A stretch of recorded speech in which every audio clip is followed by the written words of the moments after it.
नमस्कार दोस्तों, मेरा नाम रुद्र है। मैं आपको एक कहानी सुनाने जा रहा हूँ। कहानी का नाम है बूढ़ा किसान।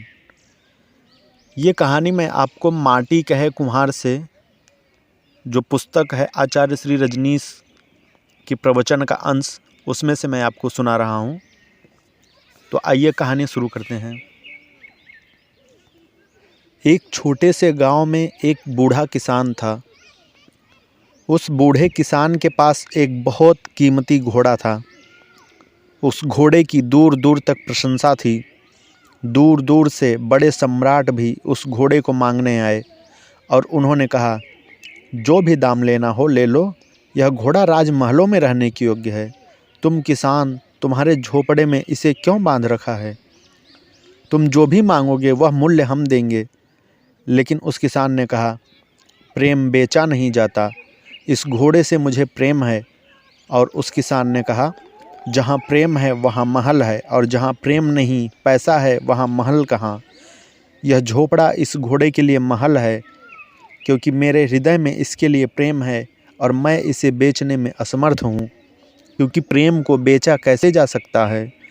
अगर दुनिया में कोई एक चीज़ है जो बेची नहीं जा सकती तो वह प्रेम है, और सब कुछ बेचा जा सकता है, जो खरीदा जा सकता है और बेचा भी जा सकता है। अब ऐसे आदमी से क्या करते? राजा थक गए और उस घोड़े की फिक्र करनी छोड़ दी। वह बूढ़ा 80 साल का बूढ़ा था। उसका एक जवान लड़का था, वही बुढ़ापे में उसकी सेवा करता है। लेकिन दूर दूर से यात्री उस घोड़े को देखने जरूर आते थे। वह ऐसा ही शानदार जानवर था। उसकी जवानी, उस घोड़े की परुषता, उसका बल देखने जैसा था। लेकिन एक रात वह घोड़ा पता होता है कि कहीं खो गया या चोरी के चला गया। अस्तबल सुबह पाया तो खाली था। जब वह बूढ़ा सुबह उठकर पहुंचा तो अस्तबल खाली था, घोड़ा वहां मौजूद नहीं था। गांव के लोगों को बिजली की तरह खबर दौड़ गई। लोग सुबह ही सुबह इकट्ठे हो गए और कहने लगे, यह तो बहुत बुरा हुआ, यह तो बड़ा दुर्भाग्यपूर्ण हुआ। जिस घोड़े के लाखों रुपए मिल सकते थे वह चोरी चला गया। वे उस बूढ़े को सांत्वना देने लगे कि दुख ना करो, अब जो हुआ सो हुआ, भाग्य की बात है। लेकिन वह बूढ़ा कहने लगा, दुख की बात इसमें कहाँ, और कौन कहता है कि बुरा हुआ? हम कुछ भी नहीं जानते कि बुरा हुआ कि भला हुआ। तथ्य, फैक्ट केवल इतना है कि घोड़ा रात अस्तबल में था, अब अपने अस्तबल में नहीं है। इससे ज़्यादा कुछ भी कहना उचित नहीं है। जीवन बड़ा रहस्यपूर्ण है। यह अच्छा हुआ कि बुरा हुआ, यह परमात्मा जानता होगा, जो पूरे जीवन को जानता है। पूरे जीवन के अतीत को जो जानता है और पूरे जीवन के भविष्य को। अगर कहीं कोई ऐसा परमात्मा है तो वह जानता होगा कि बुरा हुआ कि भला हुआ। हम कुछ भी नहीं कह सकते कि क्या हुआ। गांव के लोगों ने कहा, इसमें इतनी दर्शन की जोड़ने की कोई ज़रूरत नहीं, सीधी सी बात है। कीमती घोड़ा था, चोरी चला गया और बुरा हुआ। लेकिन 15 दिन बाद ही गांव के लोगों को क्षमा मांगनी पड़ी। वह घोड़ा वापस लौट आया।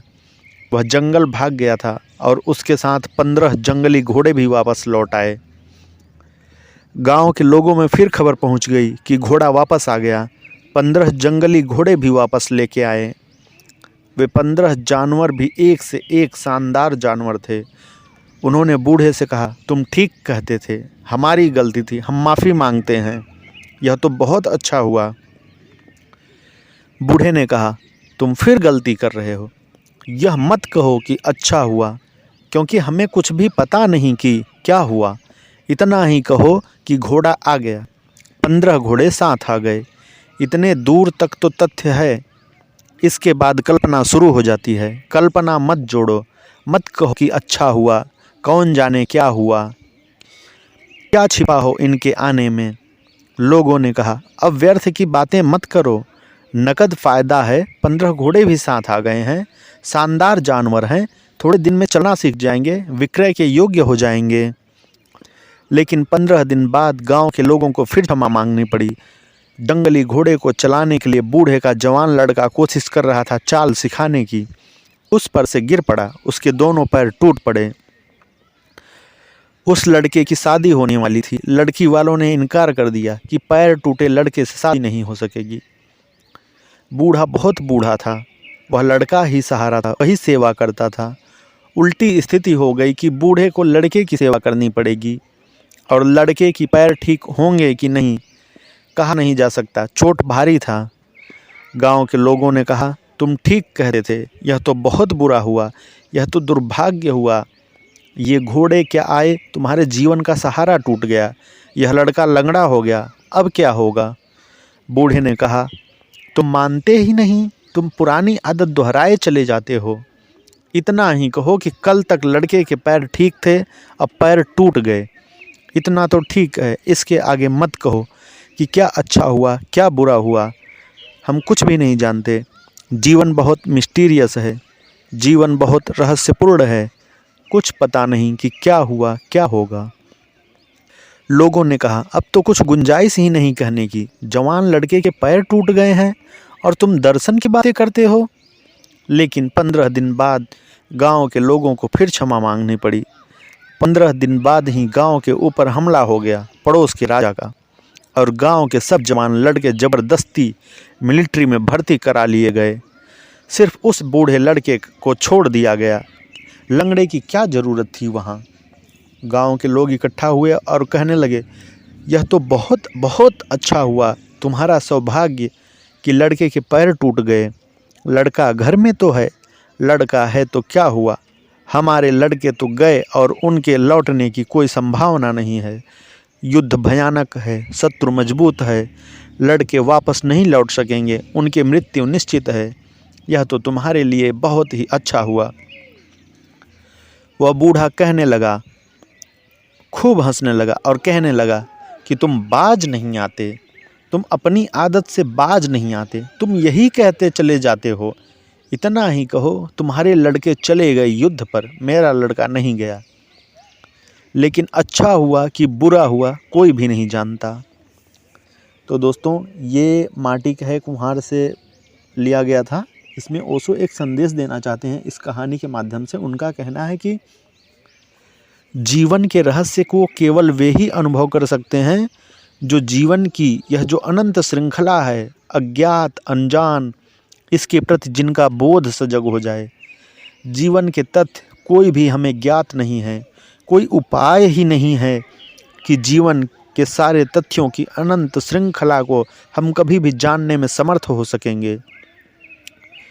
कोई मार्ग भी नहीं है, कब क्या बुरा हुआ कब क्या भला हुआ कहा नहीं जा सकता इस सारी अनंत टोटैलिटी में।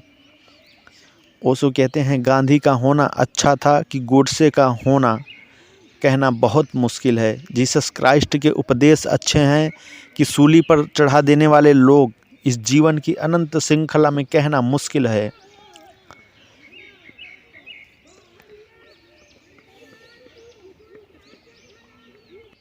साधुओं के द्वारा जगत में भली बातें उतरती हैं या बेईमानों के द्वारा, कहना बहुत मुश्किल है। जजमेंट सब अधूरे और बचकाने हैं। निर्णय सब बहुत ऊपर से लिए गए हैं। घोड़ा चोरी चला गया तो बुरा हो गया, 15 घोड़े वापस लौट आए तो अच्छा हो गया। लड़के की टांग टूट गई तो बुरा हो गया, लड़का सेना में जाने से बच गया तो भला हो गया। सब निर्णय, सारी मनुष्यता के सारे निर्णय इतने ही ओछे और थोथे और व्यर्थ हैं। कोई भी नहीं जानता कि इस जगत में जो भी सौंदर्य है, जो भी सुख है, वह किन के कारण है। वह राम के कारण है या रावण के कारण, कोई भी नहीं जानता। कोई भी नहीं जानता किसकी पूजा करो, राम की कि रावण की। कौन जाने, राम भी इसलिए हो पाते हैं क्योंकि रावण है, नहीं तो राम भी न हो पाएँ। कौन जाने, गांधी इसलिए हो पाते हैं कि गोडसे है, नहीं तो गांधी भी न हो पाए। कोई नहीं जानता। धन्यवाद।